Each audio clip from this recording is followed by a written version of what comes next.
Hello hi friends, welcome back to my YouTube channel. ಈ ದೀಪಾವಳಿಗೆ ನೀರಿನಿಂದ ದೀಪ ಹಚ್ಚುವ ಟ್ರಿಕ್ಸ್ ಅನ್ನು ನೋಡೋಣ. ವಿಡಿಯೋವನ್ನು ಸ್ಕಿಪ್ ಮಾಡದೆ ಕೊನೆವರೆಗೆ ನೋಡಿ. ವಿಡಿಯೋ ಇಷ್ಟ ಆದರೆ ಲೈಕ್ ಮಾಡೋದನ್ನು ಮರಿಬೇಡಿ. ನೀರನ್ನು ಉಪಯೋಗಿಸಿಕೊಂಡು ದೀಪವನ್ನು ಹಚ್ಚಬಹುದು. ಹಣತೆಗೆ ನೀರನ್ನು ಹಾಕಿ ತುಂಬ ಹೊತ್ತು ದೀಪವನ್ನು ಉರಿಸಬಹುದು. ಫಸ್ಟಿಗೆ ಹಣತೆಗೆ ನೀರು ಹಾಕೊಳ್ತಿದ್ದೀನಿ. ನೀರು ಹಾಕಿ ಸ್ವಲ್ಪ ಎಣ್ಣೆ ಹಾಕಿ ತುಂಬ ಹೊತ್ತು ದೀಪವನ್ನು ಉರಿಸಬಹುದು. ಈ ಥರ ದೀಪ ಹಚ್ಚೋದ್ರಿಂದ ಹೆಚ್ಚು ಎಣ್ಣೆ ಖರ್ಚಾಗೋದಿಲ್ಲ. ಸ್ವಲ್ಪ ಎಣ್ಣೆಯಲ್ಲಿ ದೀಪವನ್ನು ಉರಿಸಬಹುದು. ನಂತರ ಈ ಥರ ದಪ್ಪ ಇರುವಂಥ ಕವರ್ ತಗೊಳ್ಬೇಕು. ಕವರನ್ನು ಈ ಥರ ಕಟ್ ಮಾಡಬೇಕು. 2 ಹಣತೆ ತಗೊಂಡಿದ್ದೀನಿ, ಹಾಗಾಗಿ ನಾನಿಲ್ಲಿ 2 ಪೀಸ್ ಕಟ್ ಮಾಡ್ತಾ ಇದ್ದೀನಿ. ನಂತರ ನೋಡಿ, ಕಟ್ ಮಾಡಿ ಆದ ನಂತರ ನೋಡಿ ಈ ಥರ ಫೋಲ್ಡ್ ಮಾಡಿ ಮಿಡ್ಲಲ್ಲಿ ಕಟ್ ಮಾಡಬೇಕು. 2 ಪ್ಲಾಸ್ಟಿಕ್ ಕವರನ್ನು ನೋಡಿ ಈ ಥರ ಮಧ್ಯದಲ್ಲಿ ಕಟ್ ಮಾಡಬೇಕು. ಚಿಕ್ಕದಾಗಿ ಕಟ್ ಮಾಡಬೇಕು. ಬತ್ತಿ ಹಾಕಲಿಕ್ಕೆ ನೀರಿಗೆ ಕಲರ್ ಹಾಕ್ತಾ ಇದ್ದೇನೆ. ಆರೆಂಜ್ ಮತ್ತು ಯೆಲ್ಲೋ ಕಲರ್. ಯಾವ ಕಲರನ್ನು ಸಹ ಹಾಕ್ಬೋದು. ಮನೆಯಲ್ಲಿ ಮಕ್ಕಳು ಡ್ರಾಯಿಂಗ್ ಮಾಡುವಂಥ ಪೈಂಟ್ ಇದ್ದರೆ ಪೈಂಟನ್ನು ಸಹ ಹಾಕ್ಬೋದು. ತುಂಬ ಚೆಂದ ಕಾಣ್ತದೆ. ಅಲಂಕಾರ ಮಾಡಲಿಕ್ಕೆ ಸ್ಟೋನ್ ಇದ್ದರೆ ಸ್ಟೋನನ್ನು ಸಹ ಹಾಕ್ಬೋದು. ತುಂಬ ಚೆಂದ ಕಾಣ್ತದೆ. ಹಣತೆಗೆ ಗುಲಾಬಿ, ಸೇವಂತಿಯ ಎಸಳನ್ನು ಸಹ ಹಾಕ್ಬೋದು. ಹೂವಿದು ತುಂಬ ಚೆಂದ ಕಾಣ್ತದೆ. ರಾತ್ರಿ ದೀಪವನ್ನು ಹಚ್ಚಿಡುವಾಗ ಈ ಥರ ಕಲರೆಲ್ಲ ಹಾಕಿ ದೀಪ ಹಚ್ಚಿಟ್ರೆ ತುಂಬ ಚೆಂದ ಕಾಣ್ತದೆ. ನಂತರ ಇಲ್ಲಿ ರೆಡಿ ಮಾಡಿಟ್ಟಿರುವಂಥ ಹಣತೆಗೆ ಎಣ್ಣೆಯನ್ನು ಹಾಕ್ತಾ ಇದ್ದೇನೆ. ಅರ್ಧ ಸ್ಪೂನಿನಷ್ಟು, ಒಂದು ದೀಪಕ್ಕೆ ಅರ್ಧ ಸ್ಪೂನ್, ಇನ್ನೊಂದು ಹಣತೆಗೆ ಅರ್ಧ ಸ್ಪೂನ್, 1 ಸ್ಪೂನಿನಷ್ಟು ಇಲ್ಲಿ ನಾನು ಎಣ್ಣೆಯನ್ನು ಹಾಕ್ತಿದ್ದೇನೆ. ಸ್ವಲ್ಪ ಎಣ್ಣೆ ಹಾಕಿ ಗಂಟೆಗಟ್ಟಲೆ ದೀಪವನ್ನು ಉರಿಸಬಹುದು.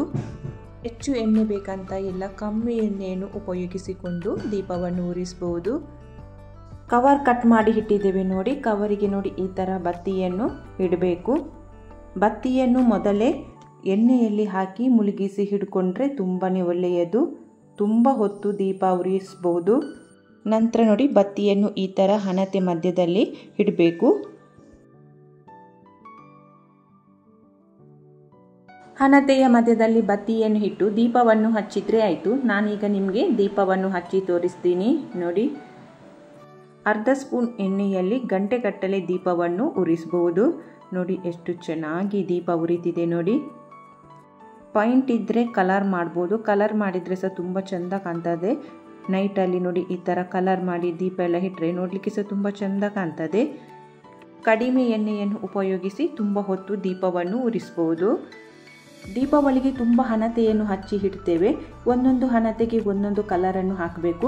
ದೀಪವನ್ನು ಹಚ್ಚಿ ಇಟ್ಟಾಗ ನೋಡಲಿಕ್ಕೆ ಸಹ ತುಂಬ ಚೆಂದ ಕಾಣ್ತದೆ. ಕಲರ್ಫುಲ್ ಆಗಿರ್ತದೆ. ಎಣ್ಣೆ ಕೂಡ ಉಳಿತಾಯ ಆಗ್ತದೆ. ಕಲರ್ ಹಾಕಿರೋದ್ರಿಂದ ನೋಡಲಿಕ್ಕೆ ಸಹ ತುಂಬ ಚೆಂದ ಕಾಣ್ತದೆ. ನೆಕ್ಸ್ಟ್ ಟಿಪ್, ದೀಪಕ್ಕೆ ಎಣ್ಣೆಯನ್ನು ಹಾಕಿದ್ದೇನೆ. ಬತ್ತಿಯನ್ನು ರೆಡಿ ಮಾಡಿ ಬತ್ತಿಯ ತುದಿಗೆ ನೈಲ್ ಪಾಲಿಶ್ ಹಚ್ಚಬೇಕು. ನೋಡಿ ಈ ಥರ ಬತ್ತಿ ಸುತ್ತಲೂ ತುದಿಗೆ ನೈಲ್ ಪಾಲಿಶನ್ನು ಹಚ್ಚಬೇಕು. ಬತ್ತಿಗೆ ಸುತ್ತಲೂ ನೈಲ್ ಪಾಲಿಶನ್ನು ಹಚ್ಚಿ ಆದ ನಂತರ ಬತ್ತಿಯನ್ನು ಎಣ್ಣೆಯಲ್ಲಿ ಡಿಪ್ ಮಾಡಿ ಬತ್ತಿಯನ್ನು ಇಡಬೇಕು. ದೀಪಾವಳಿಗೆ ತುಂಬ ದೀಪವನ್ನು ಹಚ್ಚಿ ಇಟ್ಟಿರ್ತೀವಿ. ಜಾಸ್ತಿ ಹೊತ್ತು ಚೆನ್ನಾಗಿ ಉರಿಬೇಕು, ಬೆಳಕು ತುಂಬ ಚೆನ್ನಾಗಿ ಬರಬೇಕಂದ್ರೆ ಈ ರೀತಿ ದೀಪದ ಬತ್ತಿಯ ಮುಂಭಾಗಕ್ಕೆ ಸ್ವಲ್ಪ ನೈಲ್ ಪಾಲಿಶನ್ನು ಹಚ್ಚಿ ನೋಡಿ. ಈ ರೀತಿ ದೀಪವನ್ನು ಹಚ್ಚಿ ಇಡೋದ್ರಿಂದ ಜಾಸ್ತಿ ಸಮಯದವರೆಗೆ ದೀಪ ಉರಿಯುತ್ತದೆ. ಜಾಸ್ತಿ ಹೊತ್ತು ಕೂಡ ದೀಪ ಉರಿತಾನೇ ಇರ್ತದೆ. ನೋಡಿ ಎಷ್ಟು ಚೆನ್ನಾಗಿ ದೀಪ ಉರಿತಿದೆ ನೋಡಿ. ಈ ರೀತಿ ನೈಲ್ ಪಾಲಿಶನ್ನು ಹಚ್ಚಿ ದೀಪ ಇಡೋದ್ರಿಂದ ಬತ್ತಿಯಿಂದ ಎಣ್ಣೆ ಕೆಳಗೆ ಬೀಳುವುದಿಲ್ಲ. ತುಂಬ ಚೆನ್ನಾಗಿ ದೀಪ ಉರಿತಾ ಇರ್ತದೆ. ನೋಡಿ ಎಷ್ಟು ಚೆನ್ನಾಗಿ ದೀಪ ಉರಿತಿದೆ ನೋಡಿ. ತುಂಬ ಹೊತ್ತು ದೀಪ ಉರಿತಾನೆ ಇರ್ತದೆ. ನೆಕ್ಸ್ಟ್ ಟಿಪ್, ಹೊಸದಾಗಿ ಹಣತೆಯನ್ನು ತರ್ತೀವಿ. ತಂದ ಕೂಡಲೇ ಅದನ್ನು ಡೈರೆಕ್ಟಾಗಿ ಯೂಸ್ ಮಾಡಬಾರ್ದು. ತಂದ ತಕ್ಷಣವೇ ದೀಪವನ್ನು ಹಚ್ಚಿಟ್ರೆ ಹೆಚ್ಚು ಎಣ್ಣೆಯನ್ನು ಹೀರ್ಕೊಳ್ತದೆ ಹಣತೆ. ಇದನ್ನು ಒಂದು ಪಾತ್ರೆಯಲ್ಲಿ ನೀರನ್ನು ಹಾಕಿ ನೆನೆಸಿ ಇಡಿ. ಈ ಥರ ಕಮ್ಮಿ ತಂದಿದ್ರೆ ಚಿಕ್ಕ ಬೌಲಲ್ಲಿ ನೀರನ್ನು ಹಾಕಿ ನೆನೆಸಿಡಿ. 2 ಗಂಟೆ ಇದನ್ನು ನೆನೆಸಿ ಇಡಬೇಕು. ಈ ಥರ ನೆನೆಸಿ ಇಡೋದ್ರಿಂದ ಎಣ್ಣೆಯನ್ನು ಹೀರ್ಕೊಳ್ಳುವುದಿಲ್ಲ. ಎಣ್ಣೆಯನ್ನು ಹಾಕಿದ ತಕ್ಷಣ ಮಣ್ಣಿನ ದೀಪ ಎಣ್ಣೆಯನ್ನು ಹೀರ್ಕೊಳ್ತದಲ್ಲ, ಈ ಥರ ನೀರಿನಲ್ಲಿ ನೆನೆಸಿಡೋದ್ರಿಂದ ಎಣ್ಣೆಯನ್ನು ಹೀರ್ಕೊಳ್ಳುವುದಿಲ್ಲ. 2 ಗಂಟೆ ಆದ ನಂತರ ನೋಡಿ, ದೀಪವನ್ನು ನೀರಿನಿಂದ ತೆಗೆದು ಬಟ್ಟೆಯಿಂದ ಒರೆಸಬೇಕು. ಸ್ವಲ್ಪ ಸಹ ನೀರಿನ ಅಂಶ ಇರಬಾರ್ದು ನೋಡಿ. ಈ ರೀತಿ ಕ್ಲೀನಾಗಿ ಬಟ್ಟೆಯಿಂದ ಎಲ್ಲ ದೀಪವನ್ನು ಇದೇ ರೀತಿ ಒರೆಸಬೇಕು. ಒರೆಸಿ ಆದ ನಂತರ ಮನೆಯಲ್ಲಿ ಯಾವ ಪೌಡರ್ ಇರ್ತದೆ ನೋಡಿ ಅದೇ ಪೌಡರನ್ನು ಸ್ವಲ್ಪ ನೋಡಿ ಈ ಥರ ದೀಪಕ್ಕೆ ಹಾಕಿ ನಂತರ ನೋಡಿ ಕೈಯಲ್ಲಿ ಈ ಥರ ಫುಲ್ಲು ದೀಪಕ್ಕೆ ಈ ಥರ ಒರೆಸಬೇಕು. ಈ ಥರ ಮಾಡೋದ್ರಿಂದ ದೀಪದಲ್ಲಿ ರಂಧ್ರ ಕ್ರ್ಯಾಕ್ ಆಗಿದ್ರೆ ಆಯಿಲ್ ಲೀಕ್ ಆಗ್ತಾ ಇರ್ತದೆ. ಈ ಥರ ಮಾಡೋದ್ರಿಂದ ಆಯಿಲ್ ಲೀಕ್ ಆಗೋದಿಲ್ಲ. ಎಲ್ಲ ದೀಪಕ್ಕೆ ನೋಡಿ ಇದೇ ಥರ ಪೌಡರನ್ನು ಕ್ಲೀನಾಗಿ ಒರೆಸಬೇಕು. ಸ್ವಲ್ಪ ಅರಿಶಿನ ಮತ್ತು ಕುಂಕುಮ ತಗೊಂಡಿದ್ದೀನಿ. ನೀರನ್ನು ಹಾಕಿ ಅಥವಾ ಮನೆಯಲ್ಲಿ ರೋಸ್ ವಾಟರ್ ಇದ್ದರೆ ರೋಸ್ ವಾಟರನ್ನು ಸಹ ಹಾಕ್ಬೋದು. ನಾನು ರೋಸ್ ವಾಟರ್ ಹಾಕ್ತಿದ್ದೀನಿ. ರೋಸ್ ವಾಟರ್ ಹಾಕಿ ಚೆನ್ನಾಗಿ ಮಿಕ್ಸ್ ಮಾಡಬೇಕು.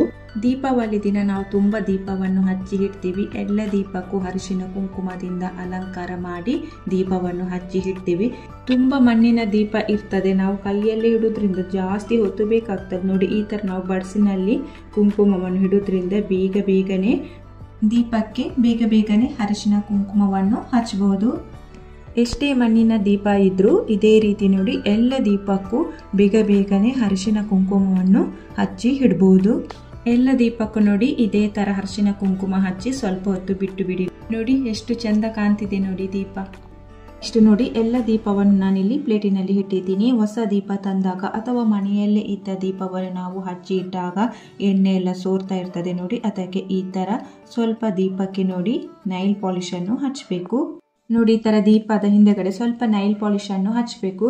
ಎಷ್ಟೇ ಚೆನ್ನಾಗಿರುವಂಥ ಮಣ್ಣಿನ ದೀಪ ತಂದರೂ ಅದರಲ್ಲಿ ಆಯಿಲ್ ಹಾಕಿದ ತಕ್ಷಣ ಆಯಿಲ್ ಲೀಕ್ ಆಗ್ತಾ ಇರ್ತದೆ, ಕ್ರ್ಯಾಕ್ ಆಗಿರ್ತದೆ. ನೋಡಿ ಈ ಥರ ನಾವು ನೈಲ್ ಪಾಲಿಶನ್ನು ಹಚ್ಚಿ ಒಣಗಿದ ನಂತರ ನಾವು ನೋಡಿ ಈ ಥರ ಎಣ್ಣೆ ಹಾಕಿ ದೀಪವನ್ನು ಹಚ್ಚಿಡೋದ್ರಿಂದ ಸ್ವಲ್ಪ ಸಹ ಎಣ್ಣೆ ಲೀಕ್ ಆಗೋದಿಲ್ಲ. ನೋಡಿ ನಾನು ನಿಮಗೆ ಇಲ್ಲಿ ತೋರಿಸ್ತಿದ್ದೀನಿ ನೋಡಿ.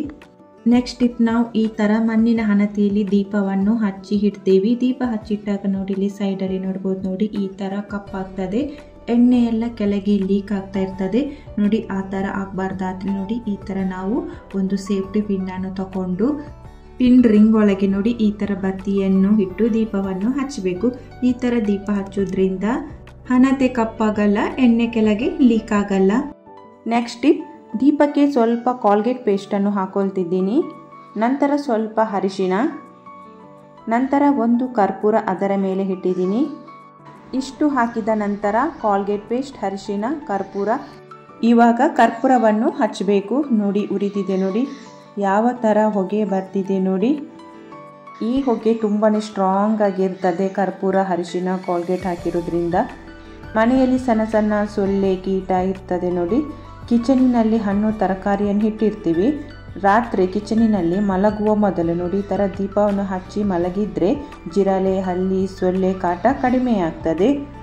ಎಲ್ಲೆಲ್ಲ ಸೊಳ್ಳೆ ಕಾಟ ಹೆಚ್ಚಿರ್ತದೆ ನೋಡಿ ಅಲ್ಲಿ ಈ ಥರ ದೀಪವನ್ನು ಹಚ್ಚಿ ಇಡಬೇಕು.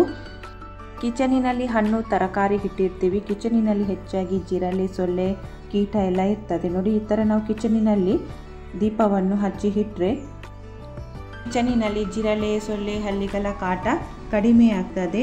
ಸುಮಾರು ಹೊತ್ತು ಉರಿತದೆ. ಇದು ಒಳ್ಳೆಯ ಮನೆಮದ್ದಾಗಿ ಕೆಲಸ ಮಾಡ್ತದೆ. ವಿಡಿಯೋ ಇಷ್ಟ ಆದರೆ ಲೈಕ್ ಮಾಡಿ. ಚಾನಲನ್ನು ಸಬ್ಸ್ಕ್ರೈಬ್ ಮಾಡದೆ ಹೊಸಬರು ವಿಡಿಯೋ ನೋಡ್ತಾ ಇದ್ದರೆ ಚಾನಲನ್ನು ಸಬ್ಸ್ಕ್ರೈಬ್ ಮಾಡಿ. Thank you for watching.